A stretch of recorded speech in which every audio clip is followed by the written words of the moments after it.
I am so excited about this video because today I am finally going to put a concrete patio in front of my shed. And I promise, no dry pour silliness today.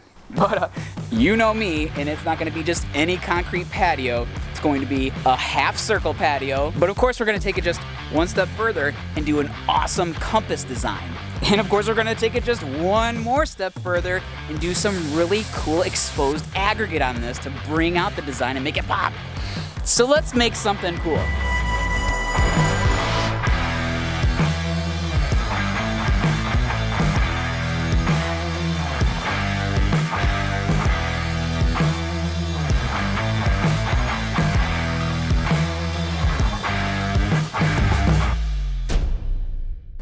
Now, we're gonna get right into this project by prepping the base, or prepping the foundation. Now, first I wanna mark off the project area, and in this case, since we're doing a half circle, I'm going to start by driving in some sort of stake. In this case, it's a little piece of metal rebar. Then I'm going to take a string and tie a little loop at the end, and that's gonna be my center point. Then I'm gonna mark the other end of the string off at 4 feet, because we're gonna have a 4-foot radius. Then I'm gonna take my marking spray and mark off a nice 4-foot radius. Now in this situation, I'm not gonna dig down because I want this porch to be raised up a little bit. But I am gonna excavate a little bit just to make the surface nice and level. I take that back. You are gonna wanna have it pitched away, just a tiny little bit away from the building to draw water away from your shed or your home. Now we can get to working on our form. Now, before I lay out the side borders, I want to figure out the square, or the first needle point in our compass, which incidentally is actually pointing north. But figuring out square is actually very simple and is an old carpenter's trick. Always remember the 3, 4, 5 rule. If you measure out 3 foot out in one direction and 4 foot out in the other direction, the hypotenuse, I believe it is, will be 5 feet. So now I'm going to line up my 5-foot mark with my 4-foot mark. And now I have square. Now, since my needle goes 5 foot 2 inches past the main perimeter, I'm gonna put a piece of rebar right here, which is again 5 foot 2 inches. Check it again. And we look good. The same goes for my west needle and my east needle. They both go 5 foot 2 inches out. And don't lose this string because you are going to use it a lot while you're laying out this form.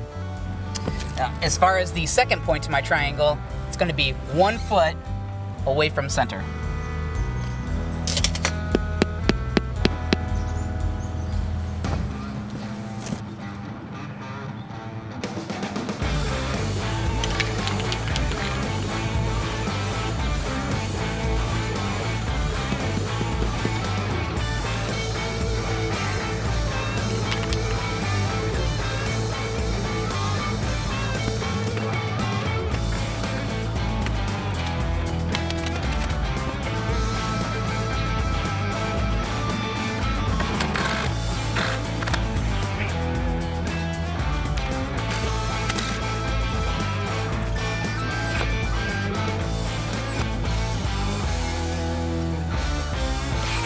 Now that we've got our 3 main needle point forms in position, now I'm going to start laying out and putting in some stakes for some more anchor points. And I'm going to use the string to help me lay out that radius.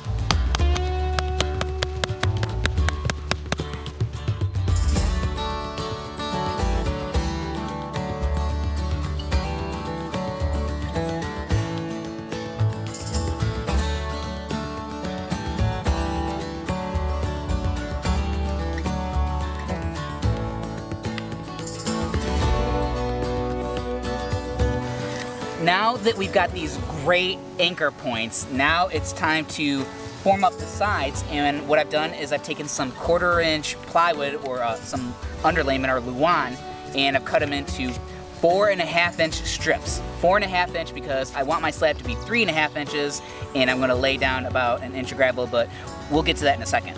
But we're gonna take this strip, and now we can bend it to get that great radius. That great radius.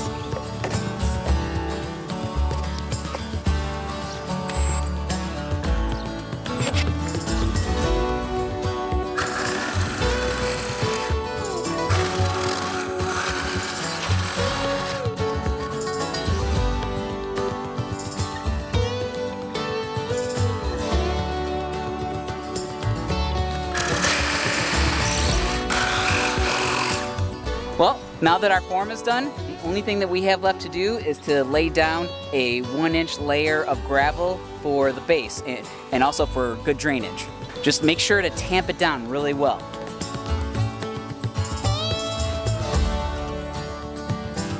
All right, the form, it's all done and basically ready to pour. But before we pour, there's one more thing that we gotta do, and it's the template. We've gotta create the template before we even think about pouring.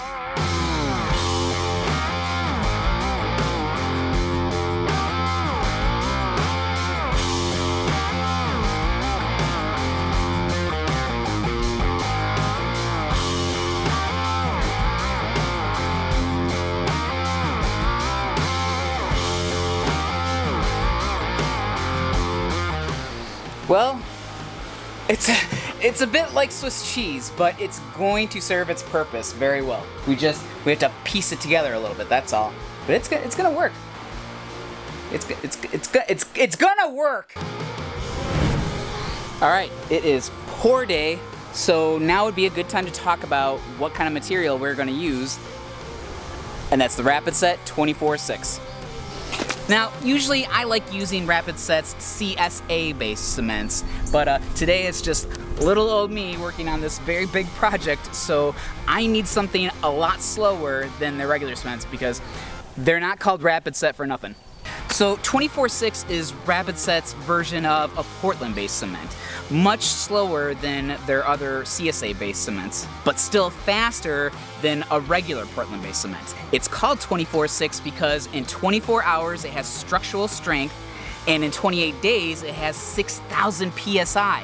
That's double what a regular Portland-based cement would have. It can take foot traffic in 8 to 10 hours, and you can actually drive on it in 24 hours. Again, with a regular Portland-based cement, you have to wait at least a week to drive on it. Now, usually you see me mix this stuff in a bucket with a drill and a paddle, but today, I got my hands on a concrete mixer. So let's just pour and mix.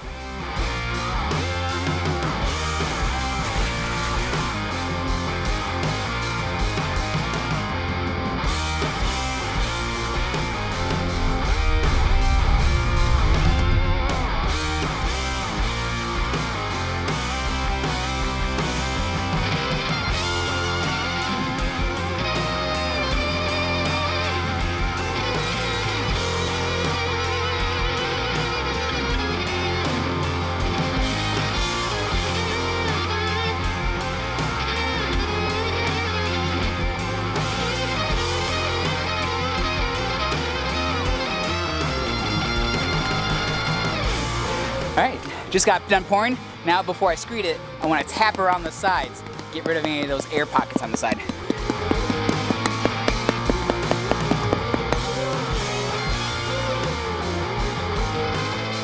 Now it's time to screed the surface with a 10-foot board.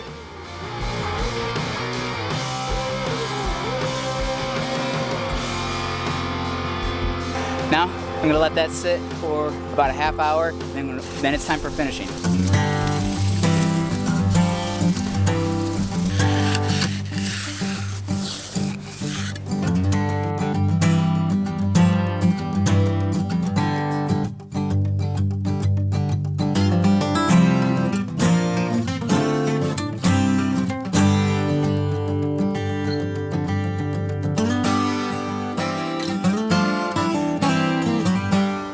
Almost forgot the most important part, the coke. So the coke is going to act like a retarder. It's going to slow the curing process down just on the surface because it's basically sugar water, and sugar water slows concrete down.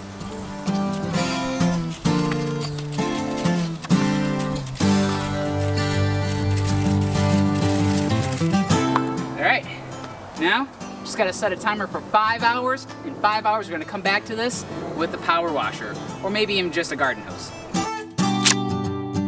It is 5 hours later, and it is now time for the moment of truth. So we're gonna put the template on here, and first I want to spray it with the garden hose first, and see, because if you watched my test video, it seemed like the garden hose did better for me, but we'll see. If it's not taking off enough material, then we'll step it up to the power washer.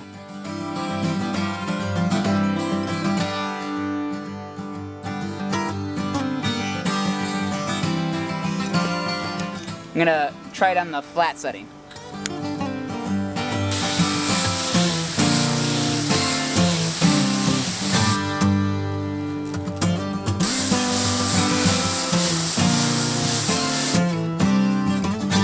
Yeah, I think that's gonna work okay.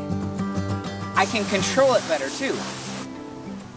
Now it's leaving a sandy texture more than exposed gravel aggregate, which, by the way, a friend of mine suggested that I add gravel to the mix, which was actually a fantastic idea, but I didn't feel like it.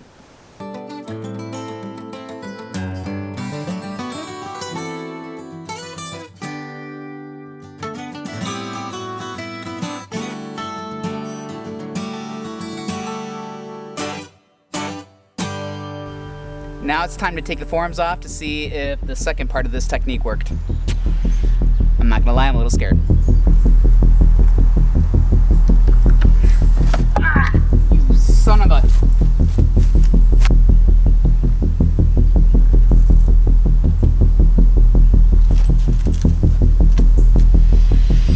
I think it worked pretty good. Not as flawless as I had hoped, but I think this is gonna work. Now, obviously, you're seeing some definition issues, and I already saw this coming. So there's some other shapes in here that you're not seeing very well. We're gonna figure that out tomorrow. First, so I wanna let this sit overnight, and then we'll be able to hose this off a bit better once the rest of the top has set up really well. And then we'll go from there.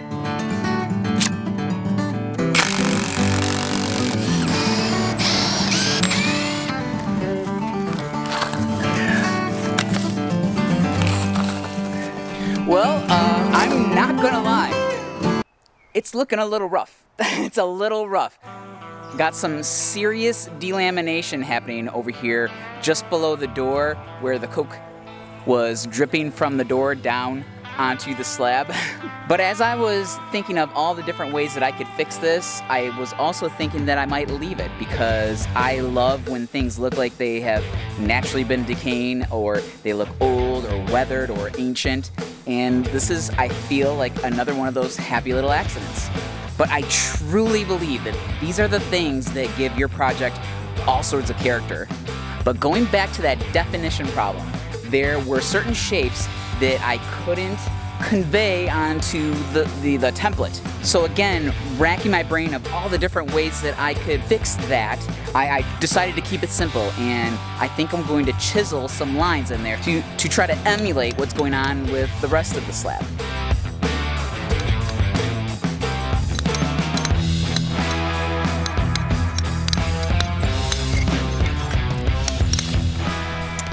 Chiseling, not working out so well. Yeah, I'm taking big old chunks out because it's way too early to be chiseling on this concrete. I really should be giving it 30 days, but we just don't have that kind of time. So I'm going to try a grinder with a simple, cheap cutting wheel.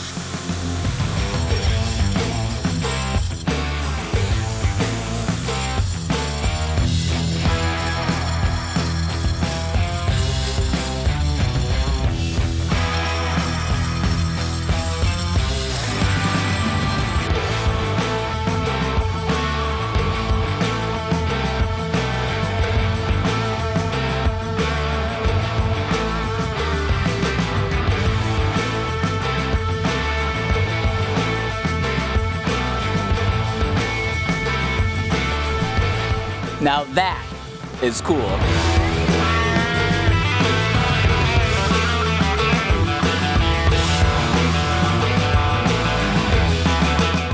But even though it's rough, I still think it looks really cool, and it's pretty much exactly what I was going for. Now right now it's still wet from me hosing it down and it's kind of raining. But once I seal this 30 days later, that's the way it's always going to look. The aggregate's gonna pop, and it's gonna look nice and dark like that, and kind of moody. And I can already hear the trolls commenting right now as we speak. Oh, nice little tripping hazard you created there. Have fun getting sued. Don't worry, I'm going to fill this all in with soil and nobody's going to trip. And yes, you know me, since day one of this channel, I have been obsessed with compasses, but I mean, that's what life is all about, right? Direction.